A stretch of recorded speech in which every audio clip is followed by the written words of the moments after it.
Right. Good afternoon, everybody. Friday again. Get rid of that music. Thank you. Get rid of that music. Thank you. Get rid of that music. Well done. It's done. It's done. Good afternoon, everybody, and welcome. Friday afternoon. That piece of music in honour of the ongoing challenge. Obviously, anyone that's followed the threads will understand how difficult a task it's becoming. Ups and downs and ins and outs, etc. We'll come on to that in a minute. But firstly, Friday afternoon.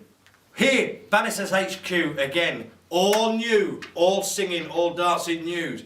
We have persuaded the gaffer, DC, to go out and part with some very hard-earned coin and buy a new camera, which we are filming on now. It's wide-angled, it's high definition. I shall be coming to you clearer than ever, crystal clear, looking more beautiful than ever, slimmer, and in high definition. Somebody did once say to me, don't worry about your size card guard, because the camera puts on £6. Someone else said to me, how many fucking cameras are on you every week then? But anyway, that's another story, that's another story. So we're here again, Friday afternoon. As we said, the music for the challenge. Challenge update as follows. Mark Trett, bankroll, 500 to start, 361. Pads, 500 to start, 695. Got tilt, 500 to start, 550. Junior bomber, 500 to start, 512. Now we've been running for a week, and obviously from reading the threads on the forum, you can understand now that this is not an easy challenge. We did say at the start we didn't think it would be easy. It's proving to be very, very difficult.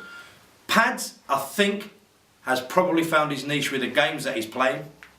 However, the rest of them are dipping above the 5, below the 5. Interesting to follow, interesting games. Keep following that with interest. Follow them home. They've still got 24 days to go, so nobody's out the running. It still can be done with a couple of good sessions for any of them. Let's hope they get there. And as I say, at the moment, I think there's been 15,000 views of all the 4 threads, which is doing what we wanted it to do. And keep following that. And keep wishing the boys luck, and I think they're all going to have a grind over this weekend and see if they can get their bankroll boosted up. So we follow that with interest. Right, we'll go on to some results from this week. Firstly, last Saturday was the Circus £75 game. £500 added to the pot. I think the total pot was about £6 grand.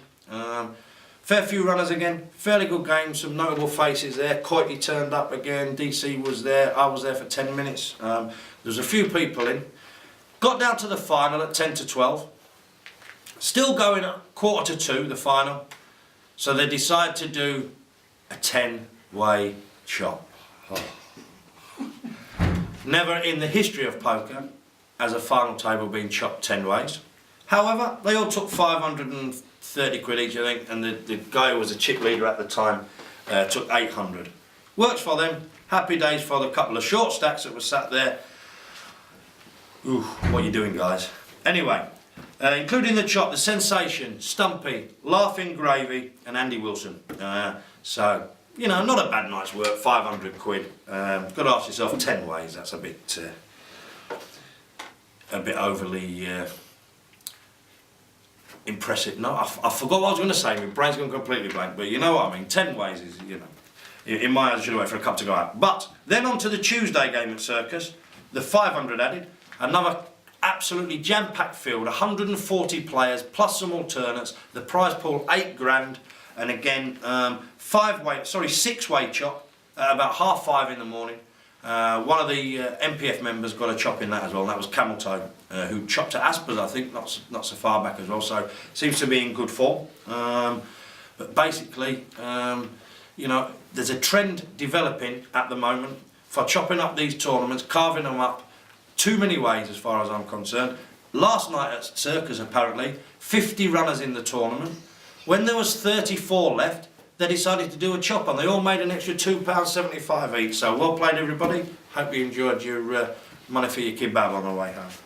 But, that's the local games. On to, which I think is a great, great achievement. Kept everybody on the forum buzzing, last Sunday. Dusk Till Dawn, the £300 2-day event. Milo, Avkid, Buzz, a couple of others down there.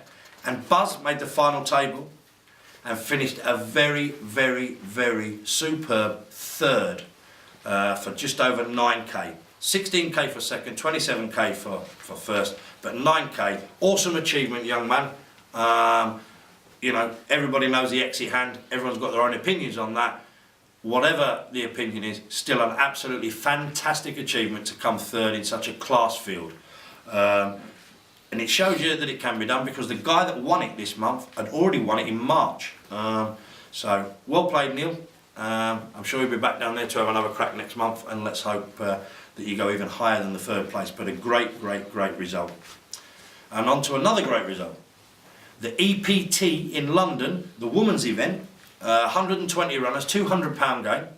The Forum's Trout, Cheryl Routledge played, and she managed to finish 5th for £1,500. Another great, great achievement, considering that in the morning she'd got up, made her husband's sandwiches for work, made the kids breakfast, took the kids to school, jumped on a train to London, played in London, final tabled, got the cash, jumped on the train home, got home in the afternoon of the next day, went and picked the kids up from school, ironed her husband's shirt, and basically did all the things that the housework that needed doing. In between, she played in the poker at the EPT, and she didn't do that, Treve. And you know, classic achievement. Very, very, very well done, Cheryl. You know, not easy. And a little funny story for that, just very briefly. They were playing at, I think, the Hilton Hotel in London. Final is on running. Gets at 2 o'clock in the morning, and they have to stop the final because they don't have a gaming licence at the hotel after 2 o'clock, and they have to move the game over to the Vic in London. There's a 45-minute break in between. Move over there and finish the game off. And once it moved over there, I think Cheryl lost it a couple of hands. But you know, that's needs a bit more forward planning next time. I think having to run across the road and finish off somewhere else. But good achievement, Buzz and Cheryl, cracking rails on the Forum for the time they were in the finals. Kept everybody entertained, and well done to the pair of you.